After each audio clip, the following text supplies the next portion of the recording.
کله چې تاسو ټیکټ وشو نو بیا دا دغه کې چې یاره په ضیا کې هم رشته داران آیا تاسو د طریق انصاف زاړه ورکران یې په څه بنیاد درته ټیکټ ملي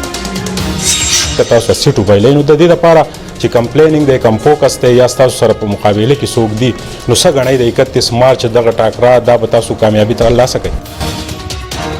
لاول یو پارټي وه بیا دوه اتحاد شو بیا د دریو اتحاد شو نو ان شاء الله تعالی د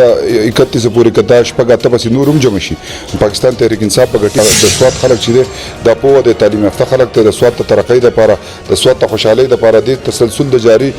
پاتې کېدو دپاره به خیال وکړئ په KBK کې سواد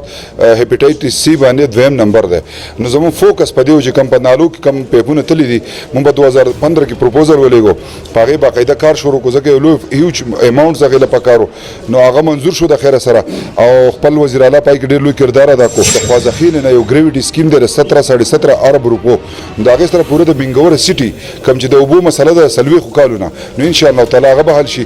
بالکل جی د 31 مارچ او بلدیاتي الیکشن سیټي میر شاهد علي خان چې دا د دریو MPAs او د یو MNAs یو لوی او وسیع حلقه لري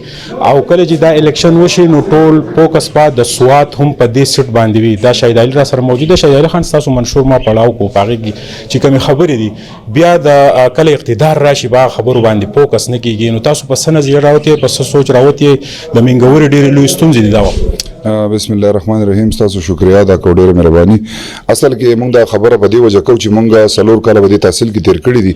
ایز تحصیل کونسلر د دې کمیان چې دی هغه موږ سټډي کړی دي او عهد وکړی چې ان شاء الله دا به ختمو او تحصیل چې کوم د نن 25-30 سال مخکې په خپل خپل ولاړو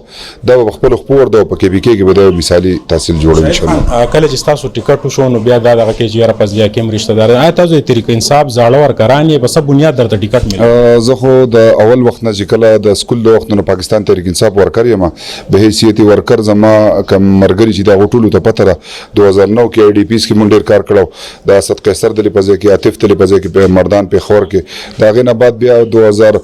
مونږ خپل په تحریک کې د لاول ورځ نه د به حیثیت د ورکر یو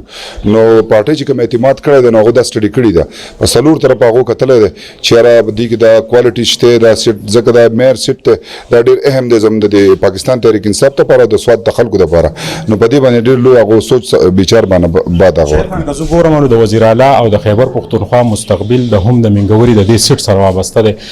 دا به یو ډېر لوی زیان جوړی که تاسو خدای مکه سیټ وبایلئ نو د دې لپاره چې کمپلینینګ دی کم فوکس دی یا ستاسو سره په مقابله کې څوک دي نو څه ګڼئ د 31 مارچ دغه ټاکره دا به تاسو کامیابي ترلاسه کوئ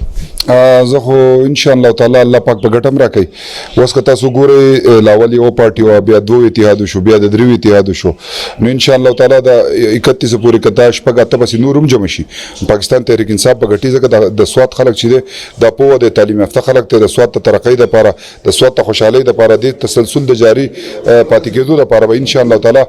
دې پارټۍ له ځکه حکومت ورکوي چې 230 ارب روپو که تاسو کتلی نو په سواد کې میګا پروجیکټ شوي دي او خان صاحب د دې خاورې سره ډېره زیاته مینه ده خپل وزیر اعلی دیزي دی وفاقي وزیر منسټر د دیزي دی که تاسو وګورئ په اسلام کې زیات پښتانه چې دي هغه فوکس چې دی نو هغه د صوبې سره ده ان شاء الله دا انټرویو به طور امانت وي د منګوري نیم آبادي اوس هم ناکاره وبس کې هغه چې دی ګندګۍ یو ډېر دی نو آیا تحصیل دغه میونسپل کمیټي یا تاسو دغه محرومۍ به ختمې کړئ زمونږ چې کله په 2013 کې حکومت راغی زمونږ ډیډیک چیرمن فیض حکیم صاحب او بیا CM صاحب په دې کې ډېر زیات کار وکړو یو ګریویټي سکیمو ځکه د هغې لپاره هیوج فنډ پکار و که تاسو ته خیال وکړئ په KBK کې سواد هیپاټایټس C باندې دویم نمبر دی نو زموږ فوکس په دې و چې کم په نالو کې کم پیپونه تللي دي موږ په 2015 کې پروپوزل ولېږو په هغې باقاعده کار شروع کړو ځکه یو لوی هیوج اماونټس هغې له پکار و نو هغه منظور شو د خیره سره او خپل وزیر اعلی پای کې ډېر لوی کردار ادا کړو او د خوازخین نه یو ګریویټي سکیم دی 17.5 ارب روپو د هغې سره پوره د بنګور سیټي کوم چې د اوبو مسله ده څلوېښتو کالونه نو ان شاء الله تعالی هغه به حل شي او روان مستقبل چې کم زموږ د هیپاټایټس C د ماشومانو دغه محفوظ شي ان شاء الله جهان مننه را سره د سیټي امیدوار شاهد علي او هغه خپله یوه لویه جذبه لري